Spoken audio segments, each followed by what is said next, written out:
est un acte de création et la connexion, elle, agit comme un pont. Pour moi, nous sommes tous connectés à tout. Ce qui me semble essentiel, c'est savoir écouter, comprendre et accepter la contradiction.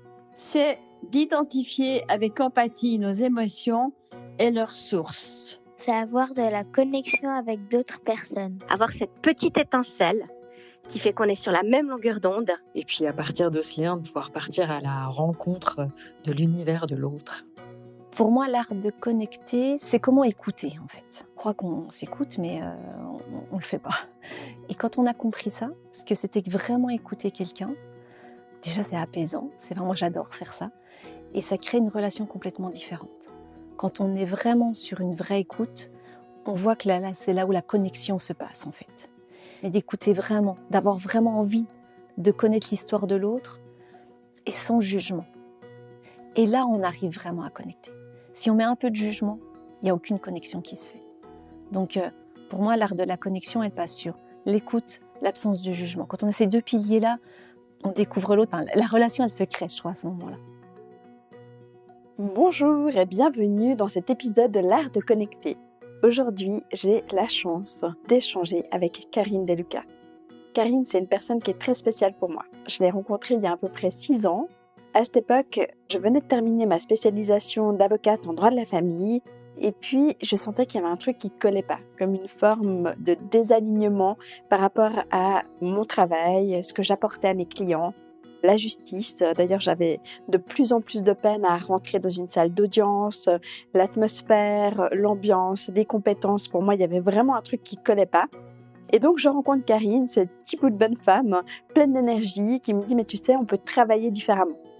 Et à partir de là, j'ai développé ce qu'on appelle le droit collaboratif. On en parlera durant le podcast et je vous invite aussi à être curieux et à aller chercher des informations sur le site droitcollaboratif.ch parce que si vous êtes amené un jour à résoudre des conflits compliqués et surtout en droit de la famille avec une forte émotion, eh bien, les praticiens du droit collaboratif sont vraiment là pour vous emmener dans un processus, on va dire gagnant-gagnant, avec des vraies compétences de négociation.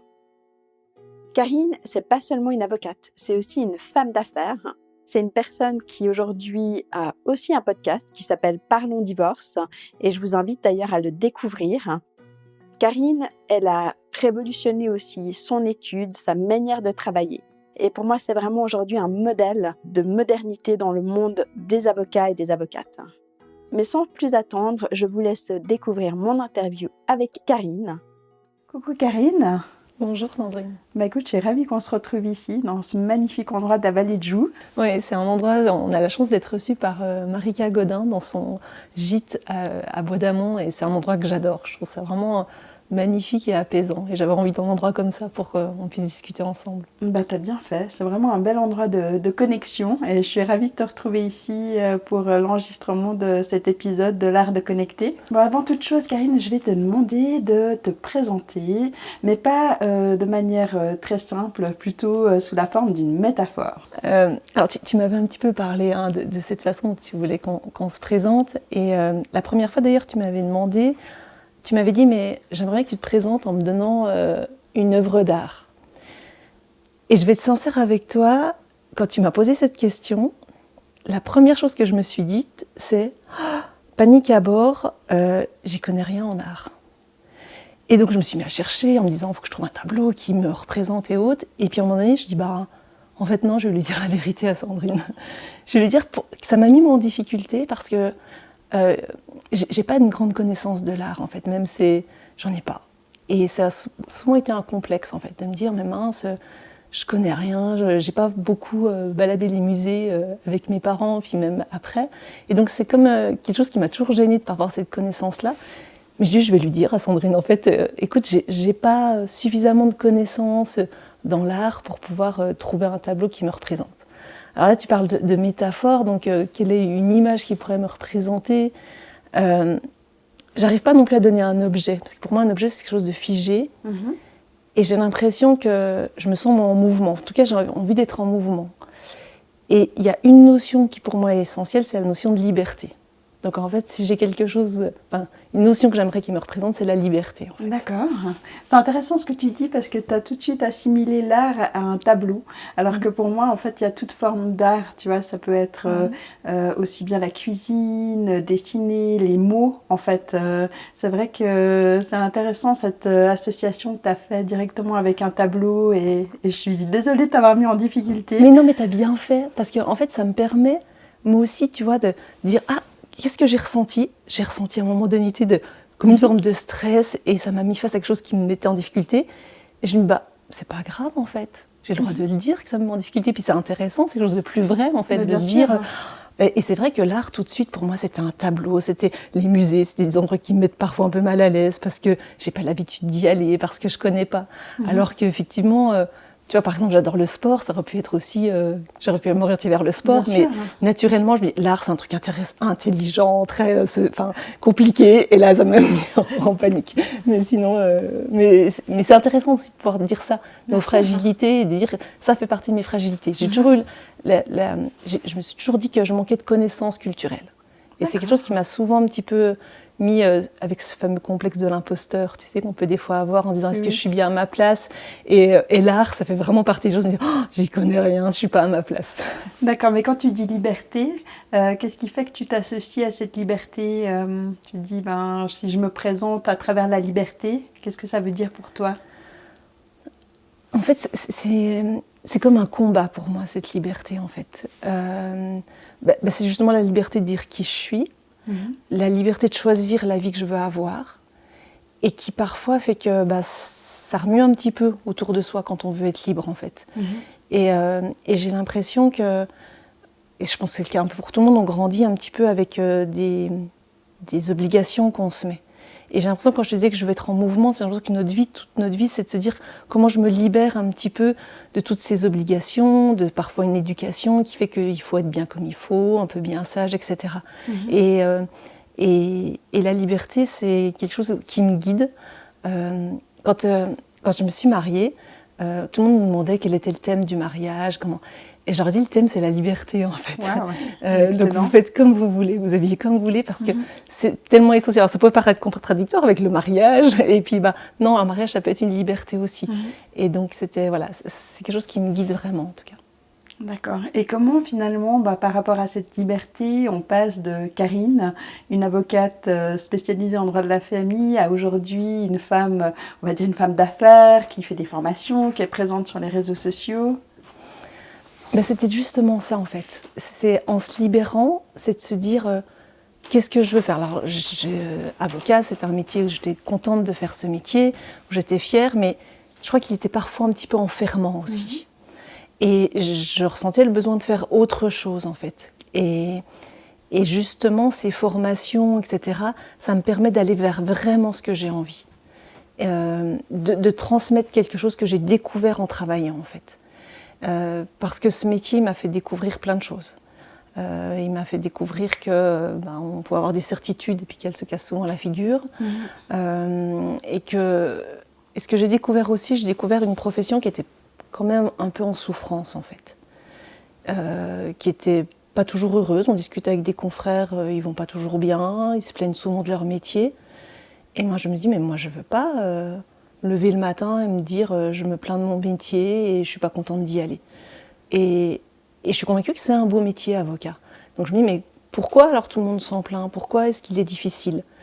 Et c'est là où j'ai commencé à identifier ce qui pose problème dans ce métier. Les avocats n'arrivent pas toujours à gérer leur temps. Et puis surtout, ils sont souvent en grande difficulté avec leurs clients. Au point de vue relationnel, c'est souvent compliqué. Et ça, c'est intéressant de travailler sur ce sujet-là. Pourquoi c'est compliqué ? Et comment est-ce qu'on peut aider les avocats, les confrères, à améliorer leur relation avec le client ? Et c'est ce qui fait qu'on s'est orienté vers des formations et que ça, c'est vraiment quelque chose qui m'intéresse et même ça me passionne, en fait. Je crois que c'est vraiment ce qui me passionne le plus. Donc c'est pour ça que je n'avais pas envie de rester enfermée que dans mon métier d'avocat, d'essayer de transmettre et puis d'aller aussi interroger, rechercher, parce que même moi, je suis en mouvement constant, en fait. Même moi, je me rends compte qu'il y a des moments où j'essaie des choses, puis il y a des choses des fois qui ne fonctionnent pas. Et voilà, ça nous amène aussi à évoluer constamment. Donc si j'entends aussi chez toi un peu ce combat de dire je vais casser certaines réalités ou certaines difficultés que rencontrent mes confrères pour mieux les aider, et que c'est à travers ces formations aussi que tu peux apporter un maximum à ces personnes-là, c'est juste? Oui, c'est vraiment ça, et c'est surtout ce constat. On a plein de confrères qui arrêtent la profession, on a énormément de burn-out, et je me dis mais pourquoi en fait? Pourquoi? Parce que c'est un métier quand même qui est compliqué en fait. C'est un métier qui demande d'accompagner des gens qui sont en grande souffrance. Et donc, on n'est pas formé à ça. À l'école d'avocat, on ne nous forme pas à accompagner des gens qui sont en souffrance. On va nous former au droit, on va nous apprendre à comment analyser un texte juridique, etc. Mais on ne nous apprend pas à accompagner. Alors que finalement, c'est l'essence même de notre métier, c'est accompagner des gens dans une difficulté. Et donc, moi, je comprends pourquoi les confrères, ils sont en difficulté. Parce qu'on ne leur a pas appris. En gros, on leur a dit qu'il faut gagner des procès, mais accompagner un humain qui est en souffrance, ils ne sont pas formés. Donc, en fait, ça crée une difficulté. Parce que l'avocat, il se dit, il faut que je gagne le dossier, et il a face à lui quelqu'un qui est en souffrance avec toutes ses difficultés. Et souvent, on voit naître, au sein de la relation avocat-client, une difficulté et même un propre conflit. Donc, il y a déjà le conflit que la personne amène, et ensuite, le client et l'avocat, par moments, ne se comprennent pas et naît un nouveau conflit. Et on a des avocats qui sont épuisés parce qu'ils se battent dans une direction et par moments, ils ne se sont pas rendus compte qu'ils n'étaient pas forcément dans la bonne direction parce que c'est pas que gagner un procès qui est important, c'est comment est-ce qu'on accompagne. Et ça, concrètement, on n'est pas formé, on n'est pas préparé. Et c'est là-dessus que j'ai envie de faire bouger les choses. Ça résonne très fort ce que tu dis, parce que comme tu sais, j'accompagne les futurs avocats à l'école d'avocature. Et lors du dernier atelier que j'ai eu, un d'eux m'a dit, mais vous savez, en fait, on nous fait passer le message en tant qu'avocat que soit on part en burn-out, soit on devient une ordure. Et ça m'a vraiment marqué. Parce que ça m'a dit effectivement que ces avocats-là, ces jeunes, on doit leur apprendre à prendre soin d'eux. Parce que ça c'est fondamental. Puis c'est un peu le conseil que je leur ai donné en tant qu'ex-avocate qui a complètement plongé dans autre chose, de dire mais soyez toujours attentifs à vous-même. Oui, et puis c'est aussi de se dire vous pouvez être avocat en étant vous-même et sans être dans l'agression. Parce que je crois que c'est pareil dans les croyances qu'on a souvent, le métier d'avocat c'est un métier de combat en fait. Et on doit être dur, on doit être... Et la plupart des êtres humains, je crois qu'on n'est pas comme ça. Enfin, et certains vont lutter pour être soi-disant durs, pour être dans un combat, et ils s'épuisent. Et je suis sûre aujourd'hui qu'on peut être avocat sans être dans un combat, en étant un accompagnant de notre client. Et ça marche beaucoup mieux en fait. Mais pour ça, il faut être au clair avec soi. Il faut aussi, et j'en ai fait l'expérience là il n'y a pas longtemps, par moment dire à certains clients qu'on n'est pas adapté pour eux aussi. Là, c'est très récent. Vendredi, j'ai eu une discussion difficile avec un client qui me dit « mais vous n'êtes pas assez combative ». Ça m'a piqué. J'étais pas bien. J'étais vraiment pas bien après. Et quand je suis pas bien, je pars faire du vélo. Donc je suis partie faire du vélo. Et je réfléchissais à cette discussion en me disant « bon, peut-être qu'elle a raison, je suis pas assez combative, etc. » Et en même temps, le combat que cette personne me demandait de mener, je savais pertinemment que c'est un combat qui allait être nocif pour tout le monde. Donc c'est pour ça que j'arrivais pas à y aller. Et en fait, je me suis dit, mais tu as le droit. Et il va falloir, c'est nécessaire de dire à ce client, ce combat-là, je comprends que vous voulez mener celui-ci. Mais comme moi je sais profondément qu'il ne sera pas bon pour vous et qu'il mènera à rien, je ne peux pas le mener. Donc finalement, ce que vous me demandez, moi je peux pas vous le donner en fait. Et je crois que depuis très tôt, j'aurais dû oser le dire en fait dans la relation avec la personne, pour que tout le monde soit plus au clair. Donc après mon tour de vélo, quand j'étais détendue, j'ai pu appeler. J'ai dit, il faut qu'on reparle de la discussion qu'on a eue. Et en ayant eu cette discussion à cœur ouvert, ça a permis aussi à mon client de me dire, mais en fait non, c'est vous que je veux comme avocat. Mais on avait besoin d'avoir cette discussion-là, de se dire les choses en fait. Et de comprendre pourquoi j'étais pas dans ce combat qu'elle me demandait en fait. Et souvent, la relation avocat-client, elle pose souci à ce moment-là. Et j'en suis revenue à me dire à chaque fois, c'est toujours pareil, il faut oser dire les choses, et dire les choses en sincérité en fait. Oui, oui, puis ce que tu dis, c'est très juste, hein. Moi, je l'ai vécu aussi en tant qu'avocate, cette croyance que l'avocat va défendre, mais de manière combative. Et effectivement, c'est important de clarifier très vite avec le client ce qu'il recherche. Et puis, c'est vrai, finalement, quand tu peux mettre ça à plat, de se rendre compte qu'au final, le client, il a quand même envie de rester avec toi. Ouais. Ça, c'est Ouais, un c'est joli intéressant. exemple de bonne connexion au final, en fait. C'est ça. Ouais. Mais c'est là où, quand je te disais, je suis en mouvement, ça m'a vraiment... Enfin, ce week-end, ça a été marquant pour moi. À un moment donné, je me dis, mais est-ce que je suis dans la bonne direction ou pas? Et ça m'a déstabilisée. Mais en bout de course, je me dis, mais on doit toujours se poser ces questions-là, finalement. Et c'est pas grave, en fait, d'avoir ces moments où on est déstabilisé. Ça nous oblige à nous dire, non, qu'est-ce que je ressens et qu'est-ce que je fais de tout ça? Parce que des fois, en fait, on voudrait, par simplicité, que tout soit linéaire. Je pense que même les avocats, on voudrait que ce soit toujours... Enfin, le calme plat, et fluide. Mais en fait, on ne progresse pas si c'est toujours fluide, en fait. Et donc, ces moments-là, en fait, ils nous font quand même du bien. Mais ce qui est important, c'est... Parce que souvent, la réaction, ça va être de se culpabiliser. Oh, j'en ai pas fait assez, etc. Non, attends. Pourquoi je ne suis pas allée dans cette direction-là? Parce que je sais que ça ne fonctionnera pas. Donc, en fait, c'était légitime. Donc, il faut juste que je le dise, en fait. Mais on culpabilise toujours trop. On pense qu'on n'en fait jamais assez, qu'on ne travaille pas assez, qu'on ne fait pas assez les choses bien, et on s'abîme en fait en ayant ce processus-là. Et c'est ça que j'ai envie qu'on apporte aux confrères. Et on peut en parler, parce que voilà, on est sur des créations de formation, et avec toi, et on en parle encore juste avant, je suis convaincue que ça peut aider. Je suis convaincue qu'on peut transformer en fait des carrières de façon positive. Et ça, moi, ça m'anime en fait. Oui, on le voit déjà, hein, quand on forme ensemble ces avocats qui se lancent dans ce processus collaboratif, à quel point ils sont bousculés, mais aussi heureux de pouvoir partager sur les difficultés qu'ils rencontrent. Elle a vraiment cette envie de changer en fait la perception du métier de l'avocat. Moi, je les vois même changer physiquement, souvent, je leur dis. Ils arrivent un peu tendus, et en fait, au bout des 2 jours, on a des visages qui se sont détendus. C'est comme si on leur offre une autre perspective. On les autorise à travailler autrement.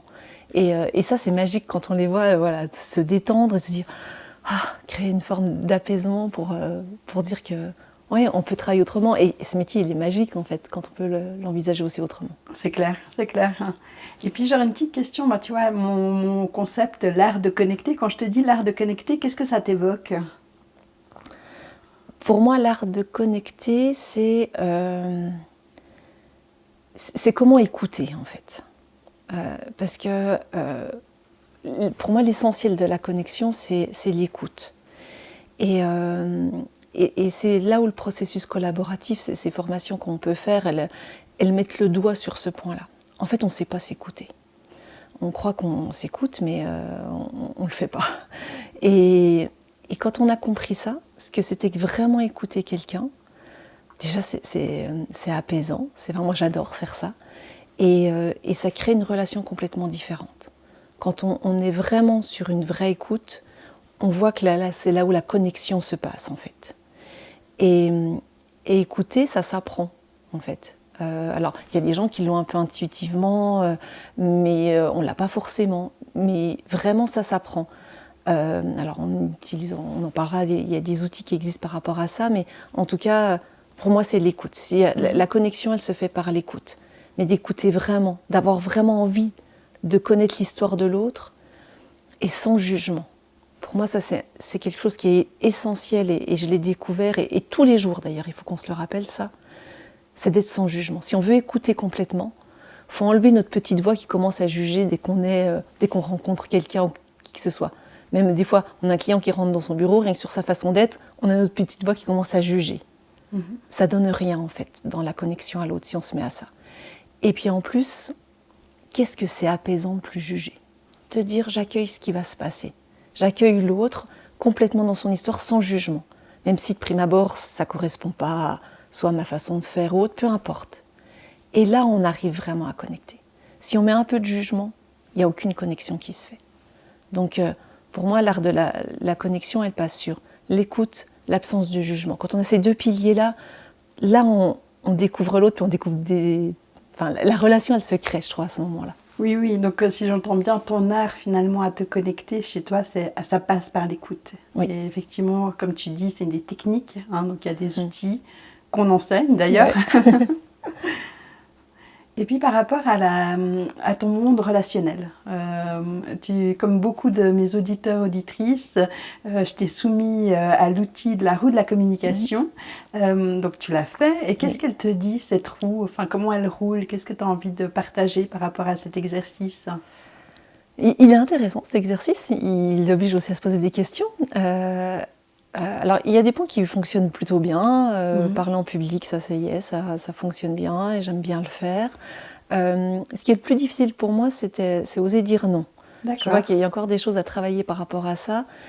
Et puis, je pense qu'on est beaucoup dans ce cas-là, parce qu'on a toujours peur soit de blesser ou alors de... Donc voilà, peut-être travailler le oser dire non, qui est... En plus, je le dis à mes clients, je leur dis... si vous dites un vrai oui, vous dites un vrai oui. Si c'est un non, vous avez le droit de dire non. Et je les invite souvent à lire un petit livre que j'aime bien, qui s'appelle « Cessez d'être gentil, soyez vrai ». Parce qu'en fait, c'est vraiment ça. N'essayez pas d'être gentil, soyez vrai. Et si à ce moment-là, vous avez vraiment envie de dire non, dites-le. Mais il faut que je travaille aussi, moi, là-dessus. Et du coup, tu lis notamment ce superbe livre de Thomas Dansembourg, que je connais bien aussi. Qu'est-ce que tu mets d'autre en place pour travailler ce non? J'essaie d'être à l'écoute de ce que j'ai vraiment envie. Et puis, tout doucement, d'apprendre à le faire. Je crois que je réussis un petit peu mieux à le faire. Et parce que justement, en fait, c'est de se dire, il faut que la relation, elle soit vraie, en fait. Et on fait l'expérience quand finalement on dit un faux oui, personne passe un bon moment, en fait. Et donc on fait l'expérience. Je vois bien. Donc en fait, ça sert à rien. Mais c'est un travail constant, en fait. Et puis voilà, au fur et à mesure. Et puis on n'est jamais identique. C'est-à-dire qu'il y a des jours où on n'y arrive pas, c'est pas grave d'ailleurs. Et puis il y a des moments qui seront d'autres jours où ça fonctionnera mieux. Et c'est aussi de ne pas s'en vouloir, de ne pas être constant, et puis de ne pas s'en vouloir que des fois ça ne fonctionne pas. Oui, c'est intéressant ce non, toutes ces croyances en fait qu'il y a derrière le non. J'avais questionné mon fils qui m'avait dit « Mais tu sais maman, quand tu dis non, c'est que t'es pas cool. » Et en fait, on grandit avec ça, avec cette croyance que dire non, c'est pas être cool. Puis au final, quand on se rend compte qu'on aurait dû dire non, puis qu'on le dit bien plus tard, parce qu'à un moment donné, il va quand même venir, là, on est nettement moins cool. Et je trouve intéressant de travailler ça, effectivement. C'est souvent des points de non-retour, en fait. Et puis là, on abîme vraiment la relation, en fait. Au final, ça c'est clair. Mais justement, par rapport à ces croyances, on a beaucoup de croyances liées au monde relationnel. Est-ce que dans ton parcours, tu as eu des croyances que tu as dû, d'une manière ou d'une autre, dire assouplir, réorienter? Vraiment, en tant qu'avocat, la première croyance que j'avais, c'est qu'il fallait gagner le dossier. Et en fait, je fais parfois, à la fin de mes dossiers, je fais ce que j'appelle le revoir client. C'est-à-dire que j'appelle le client quand le dossier est terminé, puis je lui demande comment ça s'est passé pour lui. Et quand j'avais des dossiers où j'avais gagné, j'appelais avec un peu d'assurance en me disant voilà, ça va passer crème. Et j'ai vraiment en tête ce monsieur qui m'a fait justement sauter toutes mes croyances. On avait gagné son jugement et je demande comment il va et il me dit que ça va pas bien du tout, que c'est la catastrophe en fait, qu'il n'y a rien qui va, que c'est l'enfer dans la relation avec la maman, etc. Et là donc, une de mes croyances s'est complètement effondrée en disant il suffit que je gagne un dossier pour que j'ai bien fait mon travail en fait. Et ben non, en fait, c'était pas ça. Et à d'autres moments, c'était l'inverse, avec des dossiers où on n'avait pas obtenu gain de cause du point de vue juridique. Et là, les gens me remerciaient en fait, vraiment. Et c'est là où j'ai compris que ce qui comptait, c'était pas la décision finale, c'est la façon dont ils avaient été accompagnés. Comment est-ce qu'on est à leur côté à chaque moment difficile. Et ça a vraiment été une croyance que j'ai dû faire sauter en fait. Parce qu'en fait, elle ne nous fait pas devenir bon avocat en faisant ça. Parce que nous, on est figé sur le résultat et on en oublie l'accompagnement. Et on en oublie d'être là sur le moment difficile. Et ça rejoint quelque chose sur lequel je suis moi-même en train de travailler. Je fais travailler mes clients là-dessus, mais moi, j'ai du boulot aussi à faire. C'est sur le contrôle, en fait. En fait, on veut contrôler. L'être humain, souvent, il veut contrôler les situations parce qu'il n'aime pas le changement, il n'aime pas que ce soit les surprises. Donc, on veut être dans le contrôle. Mais plus on est dans le contrôle, plus on se rend compte que c'est pas vrai, on ne peut pas contrôler les choses, et moins on est connecté d'ailleurs aux autres. Donc en fait, si on lâche le résultat final, le contrôle d'une décision et autres, on sera beaucoup plus connecté aux gens à ce moment-là. Et ça, c'est aussi vraiment des choses que je découvre de plus en plus, et je me dis, là, on a quelque chose à apporter aux avocats, de lâcher ce besoin de contrôler exactement le dossier de tout ce qui va se passer. On peut pas. On peut pas contrôler une décision, ce qu'un juge va décider, on n'est pas dans sa tête, on n'est pas là à ce moment-là. Et plus on est dans ce contrôle, je pense que plus on n'est pas un bon avocat à ce moment-là. Et ça, pareil, il m'a fallu du temps un peu pour bien le comprendre. Et ça, c'est mon défi de chaque matin aussi. Dire, non, ne cherche pas à tout contrôler. Cherche à être là pour la personne, à ce qu'elle a besoin à ce moment-là. Et puis quelque part, ça nous enlève un poids aussi, finalement, quand on ne veut plus contrôler. Mais voilà, il y a tout ce travail-là à faire, et ce travail de contrôle. Je le fais énormément avec mes clients, et je vois que ça les fait avancer, mais je me suis rendu compte qu'il faut que je le fasse pour moi aussi, parce que j'avais quand même tendance encore à vouloir que, allez, ça se passera tout bien, ça se passera comme j'avais prévu. Ça se passe jamais comme on veut prévoir, puis plus on veut prévoir, plus la vie elle va nous montrer que non, c'est pas nous qui allons contrôler ce qui se passe. Et puis comme tu dis, ça se fait souvent au détriment de la relation, parce qu'on perd trop d'énergie à être dans ce contrôle, et on perd de vue finalement ce qui est important pour le client. Complètement. Complètement. Et ça, j'ai encore fait l'expérience. Et c'est pour ça que c'est ça qui est passionnant, et puis c'est aussi plein d'humilité, c'est de dire qu'on est constamment en train d'apprendre en fait. Et c'est que chaque événement, chaque même dossier nous fait évoluer, nous fait progresser. Et c'est toutes ces expériences-là que maintenant on a envie de partager. On peut dire, voilà, nous on s'est cassé les dents là-dessus. Si on peut vous faire gagner quelques temps et en vous aidant, ça peut être intéressant. C'est clair, et je fais un lien. Donc quand tu dis relation d'accompagnement, relation d'écoute, et on parlait d'outils justement. C'est quoi les outils que tu utilises pour te connecter aux autres, pour te connecter au monde extérieur? Donc, pour moi, l'écoute, l'outil que j'utilise, c'est l'écoute active. Alors, j'ai un peu de la chance, je reconnais, je le fais assez naturellement. L'écoute active, c'est un outil qui permet, pour se connecter véritablement à l'autre, ce qu'on appelle, c'est de reformuler ce que l'autre nous dit, en fait. Reformuler, soit résumer ce qu'il nous a raconté, pour vérifier qu'on a bien compris ce qu'il nous a dit, soit reformuler certains mots. Des fois, il y a des clients qui vont nous donner des mots forts, en fait, dans une discussion. Ils vont employer des mots qui sont marquants. J'aime bien reformuler ces mots-là, parce que ça veut dire qu'il y a quelque chose derrière. Ça mérite d'aller parfois un petit peu plus loin. Cette façon d'écouter, elle permet vraiment de rentrer dans l'histoire de la personne. Et puis, ça permet aussi à notre interlocuteur de clarifier ce que lui-même est en train de nous expliquer. Quand il l'entend de quelqu'un d'autre, quand je reformule ce qu'on vient de me raconter, des fois ils me disent « Ah non, c'est pas tout à fait ça », et ça leur permet eux aussi de reposer leur idée. Et oui, cette écoute-là active, en reformulant, en étant au plus proche du discours de notre client, ça permet, je trouve, une connexion moi, qui est magique en fait. Et pour ça, c'est ce que j'ai expliqué tout à l'heure, il faut être sans jugement. Si on a notre petite voix qui tourne, en disant « Ah ben moi j'aurais pas fait comme ça », ou alors on peut pas être connecté à l'autre. Et en fait, ce qui est vraiment intéressant, c'est que on peut se dire que c'est compliqué de faire ça. Pour moi, il n'y a rien de plus reposant, en fait. C'est reposant parce que c'est juger, c'est d'être dans le jugement ou c'est fatigant. C'est là, on n'a que à accueillir, aller vraiment s'intéresser, à rentrer dans l'histoire de l'autre, en fait. Mais en fait, quand on fait ça, moi, je trouve que ça crée de l'apaisement, en fait.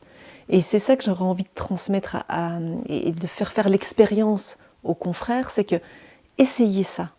Vous allez découvrir finalement quelque chose qui est enrichissant et apaisant. Je trouve qu'on prend soin de nous aussi quand on écoute de cette façon-là, sans vouloir emmener l'autre dans une direction, sans vouloir essayer de le convaincre de quoi que ce soit. Juste être avec lui, aller découvrir son histoire en fait. Oui, puis on a vu, c'est des outils des outils qui manquent quand on essaye de les transmettre à nos confrères avocats qui sont consoeurs, qui sont vite désemparés quand on leur dit que finalement même de faire le perroquet, même si c'est pour eux ou pour elles ça ne semble pas du tout naturel, finalement c'est vraiment comme ça qu'on crée ce lien avec la personne. Moi, c'est ce qui m'a le plus marqué. C'est-à-dire que pour moi, l'écoute active, c'était quelque chose qui devait être spontané, naturel. Et quand on fait les jeux de rôle avec les confrères, ça me touche de voir la difficulté dans laquelle c'est les met. Donc en fait, c'est quelque chose en même temps qui n'a jamais été appris dans les écoles d'avocats. Nous, ça ne se faisait pas du tout. Et pour autant, quand ils réussissent à le faire, là aussi, je les vois se transformer. Je vois leur visage changer. Et ce qui est vraiment intéressant quand on fait ces fameux jeux de rôle, c'est de regarder les comportements de chacun. Lorsqu'il y a une vraie écoute, on a un client pareil, qui s'apaise, qui se détend. Quand on a un confrère qui n'arrive pas à être dans la vraie écoute, on a le client qui se tend, qui devient plus dur. Donc en fait, c'est extraordinaire cette expérience. Et il faut le voir. Et je crois que vraiment, moi, c'est ces deux constats que j'ai faits, c'est la difficulté des confrères. Donc on a un vrai job à faire, on a un vrai job d'enseignement, de l'apprendre, de l'expérimenter, parce que ça s'expérimente en fait, et de voir les bienfaits que ça apporte au client. Et dans les jeux de rôle, quand il y en a un qui joue le client, il se dit « Oh, ça va pas être intéressant de jouer le rôle du client ». Et en fait, il dit « On apprend, qu'est-ce qu'on apprend à ce moment-là ?» Effectivement, on a besoin d'être écouté. Et j'ai envie de dire, c'est notre socle vraiment essentiel. Tant qu'on n'a pas cette base-là, tout le reste, pour moi, ça ne peut pas fonctionner. Enfin, je suis assez radicale avec ça. Ça ne peut pas fonctionner, en fait. Mais tu as bien raison. Et comme tu dis, le fait de pouvoir vraiment faire ces formations, donc coder, de le vivre, que ce soit en tant qu'avocat ou en tant que client, de comment change finalement la relation quand on utilise ces outils d'écoute active. Ça change tout. Ça change tout. Et mais tous les métiers d'accompagnement devraient être formés là-dessus. Bien sûr. Oui, tous. Oui. Et après, on est aussi une génération, et on fait tout vite en ce moment. Je m'en suis rendu compte hier, on regardait un film et souvent on était sur nos téléphones en même temps. C'est comme si notre cerveau, il faut que tout aille très vite. Je crois qu'il y a un petit danger en ce moment par rapport à ça. Je me dis, il faut qu'on apprenne à ralentir, à prendre le temps. Parce que si on ne prend pas ce temps d'écoute, il ne peut pas émerger grand-chose derrière. Donc, ça serait de dire, on se pose un peu, on pose nos téléphones, on passe juste un moment ensemble à s'écouter, et puis je crois qu'on se fait du bien en faisant ça, en fait. Oui, et puis c'est très juste. Quelqu'un me disait il n'y a pas longtemps, on a tellement de moyens de communication, on n'a jamais été aussi mal connectés les uns aux autres. Exactement, oui. Là, je regardais les jeunes, on fait des vocaux, souvent c'est très pratique, mais on parle tout seul finalement. On parle tout seul dans notre téléphone, mais il n'y a plus l'échange en fait, complètement. Et alors c'est pratique, mais on voit les petits dangers aussi de tout ça. Et voilà, c'est des choses auxquelles il faut qu'on soit vigilant. C'est toujours la grande question, est-ce que c'est mieux d'écrire un message écrit ou un message vocal? Et c'est vrai que je pense qu'il y a différents courants de pensée par rapport à ça. En tout cas, ça peut-être se dire, de toute façon, les deux, ils vont continuer d'exister, mais prenons le temps de se voir, en fait. Oui. Et de couper tous les outils de communication à côté et juste de passer un moment. Et pareil avec nos enfants, en fait. C'est vachement dangereux en ce moment. On est tous... parce qu'on fait le reproche aux jeunes, aux ados, mais on est pareil. On est plongé parfois dans nos téléphones, et quand on prend le temps de tout poser et juste de partager un moment, ça vaut de l'or, en fait. Et je crois que c'est pour ça qu'on travaille en ce moment un petit peu sur la gestion du temps, en fait. Je me suis intéressée à ça parce que je crois que notre temps, on ne l'utilise pas toujours de la bonne façon. Donc on a l'excuse de dire qu'on n'a pas de temps, mais en fait, déjà, comment est-ce qu'on s'en occupe de notre temps? Parce que je pense qu'on en a, en fait, mais on ne l'utilise pas de la bonne façon. Donc il y a quelque chose de reprendre un peu le pouvoir et le contrôle, pour le coup, sur notre temps, et décider ce qu'on en fait vraiment, en fait. Oui, sur les d'ailleurs, choses importantes. Tu proposes une formation sur la gestion du temps. Donc, en tout cas, j'encourage mes auditeurs et auditrices à s'intéresser à cette question du temps. Et c'est une formation pour les avocats, c'est juste? Oui, c'est ça. C'était pareil en écoutant mes confrères qui me disent tout le temps, ils n'ont pas le temps. Ils n'ont pas le temps, ils sont submergés, ils ont le temps de rien faire, etc. Et je me suis dit, est-ce on fait quoi? On continue comme ça? Et puis on se dit qu'on n'a pas le temps, et puis on se plaint. Ça, c'est quelque chose que je ne supporte pas. Je me dis, s'il y a un problème, eh ben, on va réfléchir à ce qu'on va en faire. Donc je me suis documentée, j'ai lu plein de choses sur la gestion du temps. Et puis j'ai créé sur cette base-là une formation pour déjà qu'on s'interroge. Notre temps, c'est quoi? Qu'est-ce qu'on veut en faire? Et après, est-ce qu'on en manque vraiment? Moi, je pense qu'on a par moments des problèmes d'organisation, on remplit nos journées et on travaille ce que j'appelle en réaction et plus en action. C'est-à-dire qu'on travaille avec le travail qui arrive, qu'on subit, mais on ne décide plus de ce qu'on fait à quel moment. Donc c'est de se dire, attends, on va changer le système, qu'est-ce que je dois faire, qu'est-ce qui est important que je fasse, et c'est moi qui décide de ce que je fais dans ma journée. Donc il y a toute une formation autour de cette question-là, pour reprendre le pouvoir sur notre temps, parce que notre temps, pour moi, c'est ce qui est le plus précieux. On ne peut pas l'acheter, donc c'est pour en prendre soin. Et donc voilà, il y a cette formation qui est à destination des avocats, mais qui pourrait être aussi pour d'autres professions, finalement, toutes les professions juridiques et autres. C'est le principe, j'ai envie de dire, ils sont applicables à d'autres professions, mais c'est vraiment pour les avocats en premier lieu, parce que c'est un domaine que je connais et sur lequel j'avais envie de travailler. Ouais, puis ça me parle ce que tu dis, parce que finalement, moi, ce que j'ai découvert, c'est que du temps, on en aura toujours. Et c'est de savoir comment on va l'utiliser. Et des fois, on a l'impression qu'on veut tout de suite. Et que de laisser passer du temps, eh bien, ça aide aussi pour réaliser ce qu'on a envie de faire. Enfin, moi, je le vois avec mon podcast, d'avoir laissé ce temps pour en arriver là aujourd'hui, pour ce magnifique enregistrement qu'on fait les deux. Et c'est vrai que cette notion du temps, je pense qu'on la biaise et on ne l'utilise pas forcément à sa juste valeur. C'est ça. Ouais. Et puis aussi accepter du rien aussi, des fois, du temps à rien faire. Il faut qu'on réapprenne aussi à rien faire. Ouais, c'est dur, mais oui. Mais je pense que c'est important de mettre du moment de rien aussi. Et notre cerveau, il a besoin de se reposer par un moment. Et là, en venant en voiture, je me suis dit, voilà, je vais mettre quoi comme podcast? Et puis à un moment donné, je dis non, je vais rien mettre. Parce que des fois, s'écouter, penser ou juste du silence dans la voiture, les paysages étaient magnifiques pour venir jusqu'ici, eh ben, c'était agréable. Et donc, c'était aussi pour peut-être être plus présente ici avec toi et c'était agréable en fait, des fois du rien. Bah, tant mieux. Je vais te demander une autre chose par rapport à ce monde relationnel, parce que malheureusement on est tous un jour ou l'autre confrontés à des conflits dans notre vie. Je pense que personne ne peut dire qu'il ne connaît pas de conflit ou simplement qu'il ne veut pas en parler. Est-ce que tu serais d'accord de partager un conflit marquant peut-être dans ta vie, de comment tu as peut-être réussi à le surmonter ou comment tu l'as vécu? Donc des conflits, oui, j'en ai vécu. J'ai vécu celui qui pour moi est le plus difficile, le plus souffrant. C'est celui d'une séparation. Pourtant je faisais du divorce, j'étais baignée dedans, mais je crois que tant qu'on ne l'a pas vécu, on ne peut pas dire ce que c'est. C'est vraiment quelque chose qui est compliqué, qui est extrêmement souffrant. Je ne sais pas si on peut dire qu'on réussit à résoudre un conflit ou autre. Ce que j'ai appris, moi, dans tout ça, c'est qu'il faut aussi accepter la position de l'autre, en fait. Parce qu'en plus, quand on fait que de la résolution de conflits, on voudrait que ce soit un peu le monde des bisounours tout le temps. Et en fait, il faut accepter que le conflit, il est par moments nécessaire aussi. Le désaccord, il est nécessaire pour se séparer. C'est un psychologue qui me disait, mais vous savez, la colère, elle aide aussi à la séparation. Donc accepter que l'autre puisse avoir de la colère, en fait. Donc c'est pas facile au début, mais ça aide énormément quand on dit, moi, je l'accepte.